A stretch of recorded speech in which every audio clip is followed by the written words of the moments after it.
एक समय की बात है, सभी शास्त्रों के ज्ञाता श्री सूत जी से हजारों की संख्या में ऋषि मुनि मिलने पहुँचे। वहां पहुंचकर सभी मुनियों ने सूत जी को नमन किया और पूछा, हे परमपिता, कलयुग के समय ईश्वर की भक्ति के लिए मनुष्य को क्या करना चाहिए? कलयुग में उन्हें मोक्ष की प्राप्ति कैसे होगी?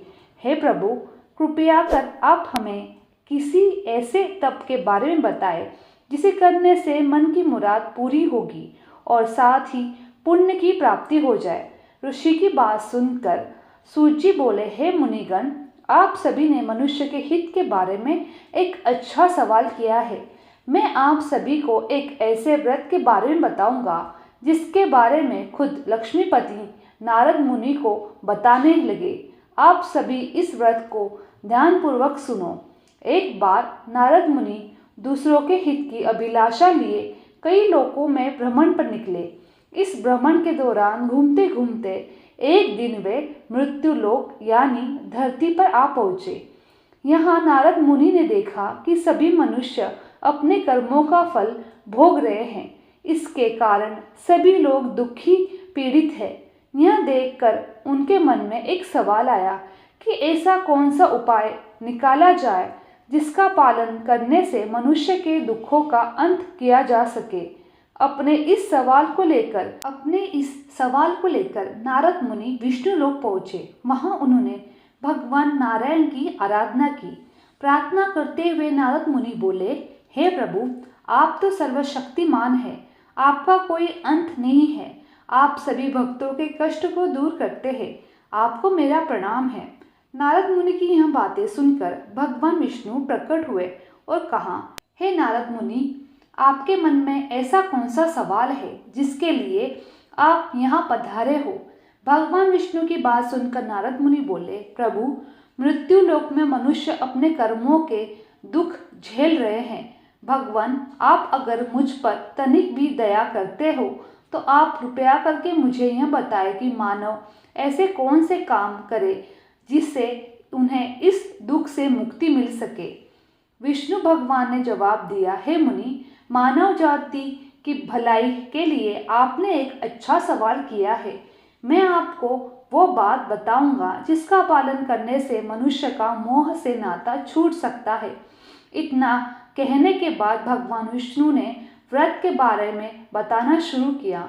उन्होंने कहा, स्वर्ग और मृत्युलोक, इन दोनों लोकों में एक ऐसा व्रत है जिसे करने से पुण्य की प्राप्ति हो सकती है। उस व्रत का नाम है सत्यनारायण भगवान की पूजा। इस व्रत को पूरे विधान से जो भी करेगा उसे सुख और मोक्ष की प्राप्ति होगी। भगवान विष्णु से इस व्रत के बारे में सुनते ही नारद मुनि ने फिर पूछा, हे प्रभु, इस व्रत को करने से कौन सा फल मिलेगा और इसे करने की विधि क्या है? इस व्रत को सबसे पहले किसके द्वारा किया गया था और इस व्रत को किस दिन करना शुभ होगा? प्रभु, आप इन सवालों के जवाब दें। नारद मुनि के सवालों का जवाब देते हुए भगवान विष्णु कहते हैं, दुखों को दूर करने वाले इस व्रत को करना बहुत आसान है।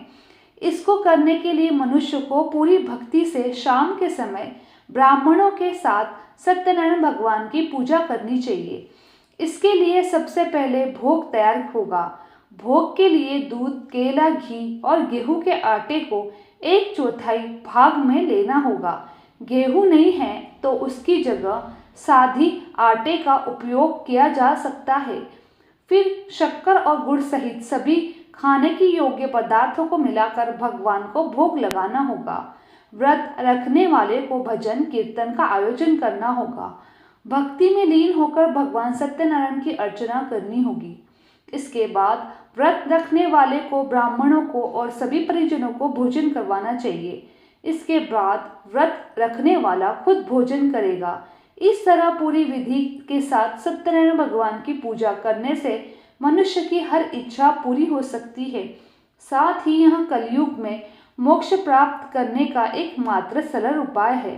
पहला अध्याय समाप्त। दूसरा अध्याय। ऋषि मुनियों को नारद और भगवान विष्णु की कहानी सुनाने के बाद सूत जी ने कहा, हे मुनिगण, जिस व्यक्ति ने सबसे पहले इस व्रत को किया था उसके बारे में मैं आप लोगों को बताता हूँ। ध्यान से सुनो। एक समय की बात है, सुंदर काशीपुरी नामक नगरी में एक बहुत ही गरीब ब्राह्मण रहता था। भूखे प्यासे वह ब्राह्मण भोजन की इच्छा के लिए धरती पर भ्रमण कर रहा था।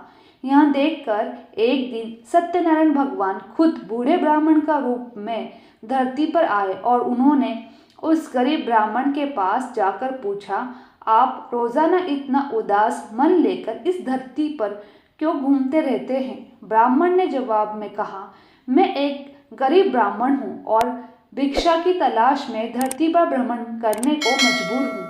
अगर आपके पास ऐसा कोई उपाय है जिसका पालन करके मैं अपनी गरीबी दूर कर सकूं, तो मुझे बताइए। इस पर बूढ़े ब्राह्मण ने कहा, तुम भगवान सत्यनारायण की आराधना करो, वह सभी के मन की मुराद को पूरी करते हैं। उनकी पूजा करने वाला हर इंसान दुख और कष्ट से दूर हो जाता है। इतना कहकर बूढ़े ब्राह्मण का रूप लिए सत्यनारायण भगवान अदृश्य हो गए। उनकी बात सुनकर निर्धन ब्राह्मण इस व्रत को करने का उपाय सोचने लगा। रात भर गरीब ब्राह्मण ने इसी के बारे में सोचा और पूरी रात जागने के बाद सत्यनारायण भगवान की पूजा करने के लिए भिक्षा मांगने के लिए निकल पड़ा। अन्य दिनों के मुताबिक उस दिन उस ब्राह्मण को काफी ज्यादा भिक्षा मिली। उस भिक्षा से और अपने प्रियजनों के सहयोग से किसी तरह ब्राह्मण ने सत्यनारायण भगवान की पूजा की। पूजा के बाद उस गरीब ब्राह्मण के सभी दूर दूर हो गए। धीरे धीरे वहां कई संपत्तियों का मालिक हो गया। ब्राह्मण हर महीने नियमित रूप से इस पूजा को करने लगा। श्री सूत जी ने कहा, इस तरह से जो कोई भी सच्ची श्रद्धा के साथ सत्यनारायण भगवान की पूजा करेगा, वह सभी प्रकार के दुखों और पापों से मुक्ति पा सकेगा। इस पर ऋषिगण बोले, हे सर्वज्ञाता सूत जी, उस ब्राह्मण की बातों को सुनकर और किस किस ने सत्यनारायण भगवान की पूजा की है, आप इसके बारे में भी हमें बताएं। फिर सूत जी ने आगे कहा, इस व्रत को जिन लोगों ने भी किया है, मैं उन सभी के बारे में आप लोगों को बताता हूँ, ध्यानपूर्वक सुनो। एक बार गरीब ब्राह्मण धन और संपत्ति प्राप्ति के लिए अपने परिजनों के साथ इस व्रत को करने की तैयारी कर रहा था। तभी एक बूढ़ा व्यक्ति लकड़ी बेचते हुए वहां पर आया। उसने लकड़ियों को बाहर रखा और स्वयं ब्राह्मण के घर अंदर चला गया। प्यास से तड़पता वहां लकड़ी बेचने वाला जब घर के अंदर आया तो उसने देखा कि ब्राह्मण पूजा पर बैठा हुआ था। उसने ब्राह्मण को नमस्कार किया और पूछा, है मुनिवर, आप यहाँ कौन सा तप कर रहे हो और इससे करने से क्या फल की प्राप्ति होती है? लकड़हारे के सवाल का उत्तर देते हुए ब्राह्मण ने कहा, यह व्रत श्री सत्यनारायण भगवान का है। इसे करने से मन की इच्छा पूरी होती है। इसी व्रत का पालन करने से मुझे धन की प्राप्ति हुई है। ब्राह्मण से इस व्रत के बारे में सुनकर लकड़हारा बेहद खुश हुआ। उसने चरणामृत और प्रसाद ग्रहण किया और तुरंत अपने घर को चल गया। घर पहुंचकर उसने निश्चय किया कि किसी भी हाल में वह सत्यनारायण भगवान की पूजा करेगा। इसके लिए वह लकड़ी बेचने उस नगर जा पहुंचा जहां अधिक संख्या में अमीर लोग रहते थे। वहां उसे पहले के मुताबिक अधिक धन मिला। इसके बाद उस लकड़हारे ने कमाए हुए धन से गेहूं का आटा, केला, शक्कर, दूध सहित सत्यनारायण व्रत में लगने वाले सभी सामग्रियों को एकत्रित किया। फिर उसने अपने परिजनों को भी आमंत्रित किया और पूरी विधि के साथ सत्यनारायण भगवान का व्रत किया। इस पूजा को करने के बाद उस लकड़हारे को भी धन और संपत्ति की प्राप्ति हुई। आखिर में उसे बैकुंठ धाम की प्राप्ति हुई। दूसरा अध्याय समाप्त। तीसरा अध्याय। सूत जी आगे की कहानी सुनाते हुए कहते हैं, सालों पहले उल्कामुख नाम में एक राजा था। वह बुद्धिमान होने के साथ सत्यवादी और शांत स्वभाव का व्यक्ति था। वो रोजाना मंदिरों में जाकर गरीबों को धन दान करके उनके दुखों को दूर करता था। राजा उल्कामुख की पत्नी कमल के फूल के समान थी। उन्हें पवित्र स्त्री माना जाता था। एक बार राजा उल्कामुख और उसकी पत्नी ने भद्रशिला नदी के किनारे श्री सत्यनारायण भगवान की पूजा की। तभी वहां साधु नाम का एक वैश्य पहुंचा। उस वैश्य के पास व्यवसाय करने के लिए काफी धन था। उसने जब राजा और उसकी पत्नी को व्रत करते देखा तो वहाँ वहीं रुक गया। फिर उनसे विनम्रतापूर्वक पूछा, हे महाराज, आप कौन सा व्रत कर रहे हो? राजा ने जवाब दिया, मैं अपने परिजनों के साथ पुत्र प्राप्ति के लिए सत्यनारायण भगवान की पूजा कर रहा हूँ। इस पर साधु ने पूछा, क्या आप मुझे भी व्रत करने की विधि बताएंगे? मुझे भी संतान प्राप्ति की इच्छा है। साधु की बात सुनकर राजा ने उसे सत्यनारायण भगवान की पूजा की सारी विधि बताई। इसके बाद साधु अपने घर की ओर निकल पड़ा। घर पहुंचकर साधु ने अपनी पत्नी लीलावती को भी सत्यनारायण व्रत के बारे में बताया और कहा, मुझे जब संतान की प्राप्ति होगी तो मैं इस व्रत को करूंगा। कुछ दिन बाद सत्यनारायण भगवान की कृपा साधु की पत्नी लीलावती पर बरसी और वह गर्भवती हो गई। आगे चलकर उसने एक पुत्री को जन्म दिया। लीलावती की पुत्री कब बड़ी हो गई यह पता भी नहीं चला। उसके माता पिता ने उसका नाम कलावती रखा। कुछ दिन बीतने के बाद कलावती की माता ने साधु को उसका वचन याद दिलाया, जिसमें उसने संतान प्राप्ति के बाद श्री सत्यनारायण भगवान की पूजा करने की बात कही थी। लीलावती ने कहा, हे स्वामी, अब आपको अपने वचन का पूरा करने का समय आ गया है। इस पर साधु ने कहा, हे प्राण प्रिय, मुझे अपना वचन अच्छी तरह से याद है। उस वचन को मैं अपनी पुत्री के विवाह के अवसर पर पूरे विधि विधान के साथ करूंगा। पत्नी को पूजा का आश्वासन देकर अगले दिन साधु नगर की ओर चल पड़ा। कुछ समय बाद जब कलावती शादी योग्य हो गई तो साधु ने एक दूत को बुलाया और उसे अपनी पुत्री कलावती के लिए एक योग्य वर ढूंढने का आदेश दिया। साधु का आदेश पाकर दूत कंचन नगर की ओर गया और वहां से एक योग्य वर लेकर आया। उस लड़के को देखकर साधु ने अपनी पुत्री का विवाह उससे कराने का फैसला किया। उसने तुरंत अपने प्रियजनों को आमंत्रण किया और अपनी पुत्री का विवाह उस योग्य लड़के से करवा दिया। शादी के दौरान भी साधु ने श्री सत्यनारायण भगवान की पूजा नहीं की। साधु का यह रवैया देखकर श्री सत्यनारायण भगवान को गुस्से आ गया।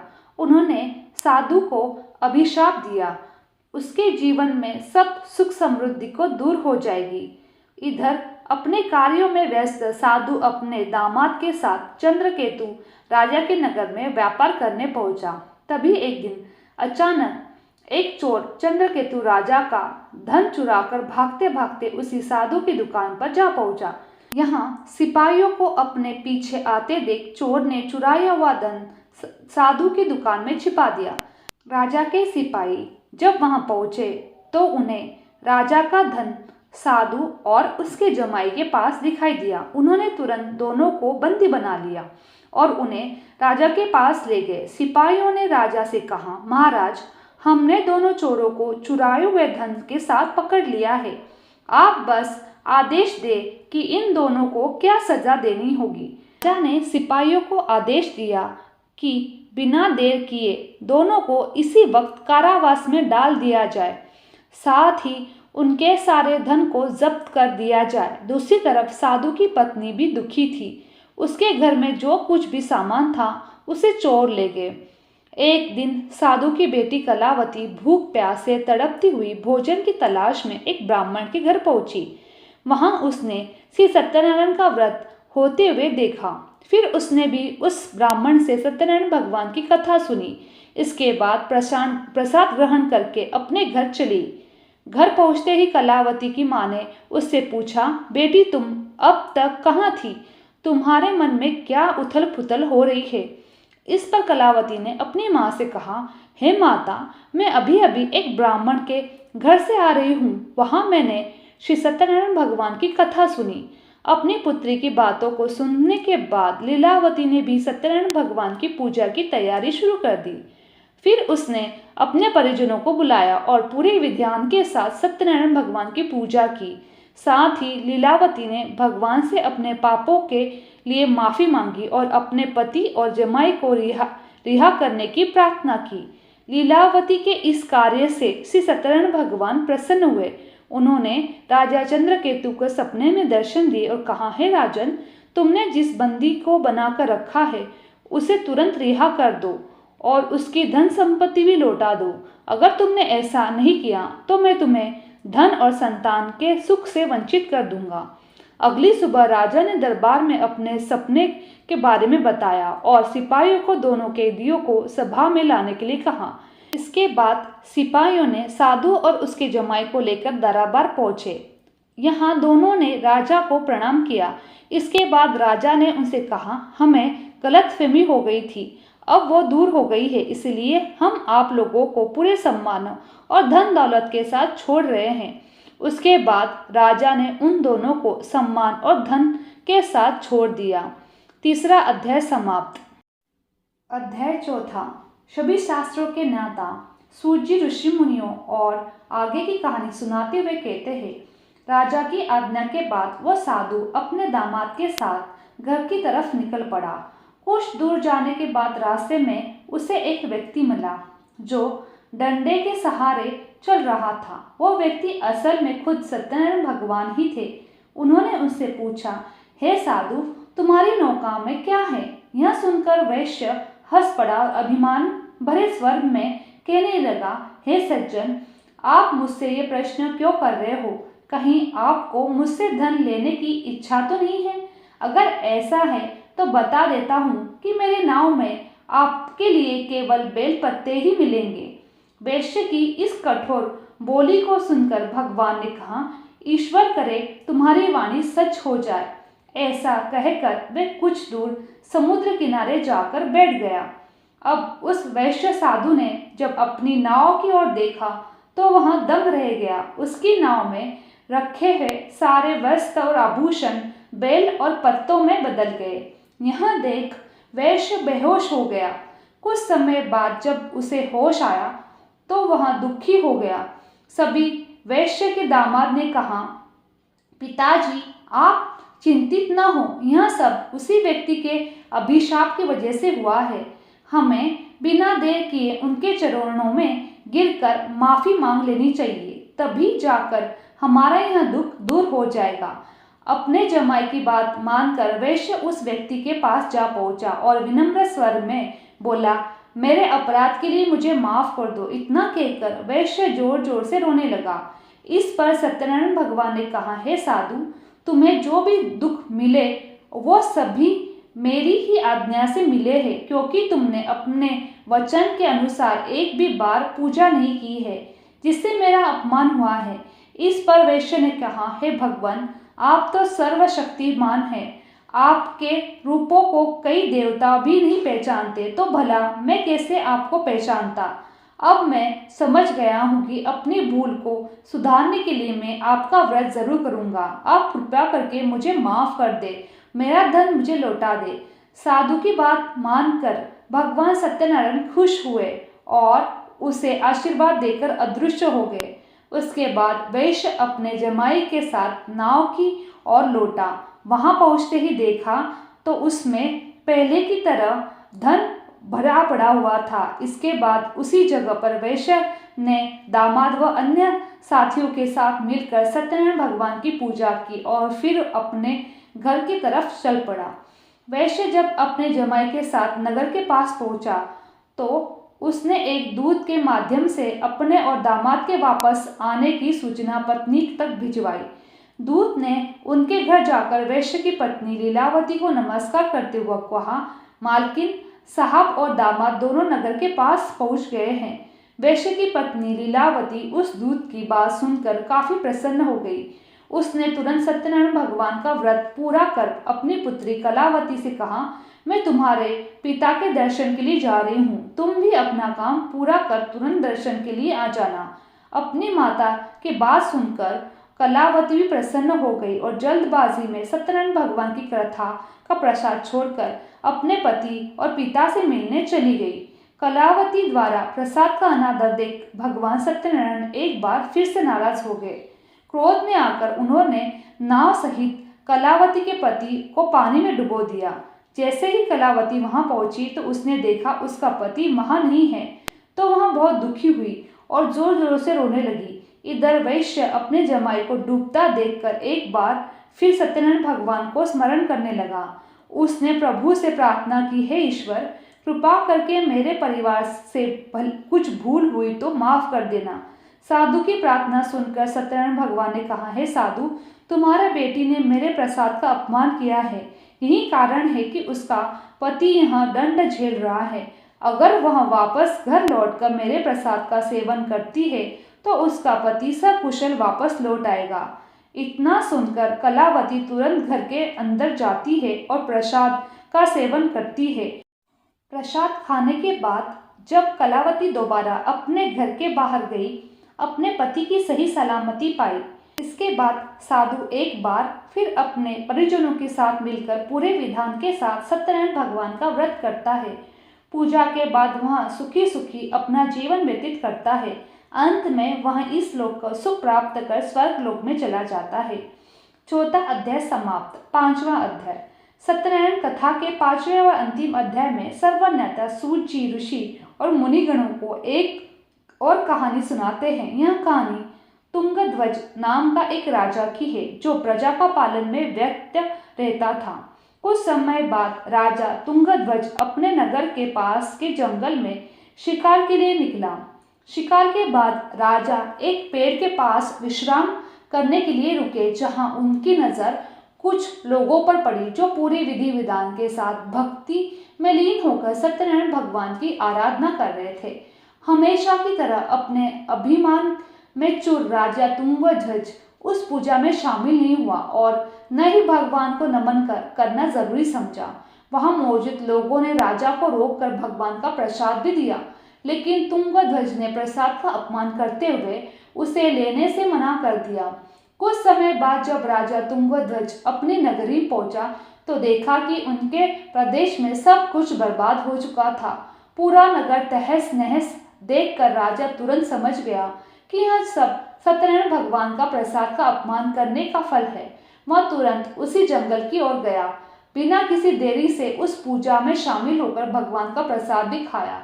इसके बाद जब राजा तुंगध्वज दोबारा अपने नगर की ओर चल पड़े तो वहां पहुंचकर उसने देखा कि सत्यनारायण भगवान की कृपा से सब कुछ पहले जैसा व्यवस्थित हो चुका था। इसके बाद राजा तुंगध्वज ने लंबे समय तक सुख और समृद्धि के साथ अपना जीवन व्यतीत किया और फिर मृत्यु के बाद उसे स्वर्गलोक की प्राप्ति हुई। इस कहानी के बाद सूत ऋषियों को अब कहते हैं, हे मुनिगण, इस संसार में जो भी मनुष्य सत्यनारायण भगवान के व्रत करेगा उसे सभी मनोकामनाएं पूरी होगी। इस पूजा को करने से गरीब को धन की प्राप्ति, निसंतान को संतान, सुख प्राप्त होता है। वहीं मनुष्य अपनी मनोकामना पूरी होने के बाद जीवन के आखिरी वक्त में बैकुंठ चला जाता है। आगे सूत जी कहते हैं, मैं अब आप सभी को इस व्रत को करने वाले लोगों के दूसरे जन्म के बारे में भी बताता हूँ। दूसरा अध्याय के वृद्ध ब्राह्मण ने अगले जन्म में सुदामा के रूप में जन्म लिया और मोक्ष की प्राप्ति की। वहीं दूसरे अध्याय के लकड़हारे ने निषाद के रूप में जन्म लेकर मोक्ष की प्राप्ति की। इसके अलावा तीसरे अध्याय के उल्कामुख राजा ने दशरथ के रूप में बैकुंठ की प्रस्थान किया। चौथा अध्याय के साधु नामक वैश्य ने मोरध्वज के रूप में अपने पुत्र की तरफ से मोक्ष की प्राप्ति की। वहीं पांचवें यानी अंतिम अध्याय में तुंगध्वज राजा ने भगवान की भक्ति में लीन होकर मोक्ष की प्राप्ति की। इस प्रकार सत्यनारायण कथा का पांचवा अध्याय संपन्न हुआ। वीडियो अच्छी लगी तो चैनल को लाइक, शेयर और सब्सक्राइब करना ना भूलें। आप सभी का धन्यवाद।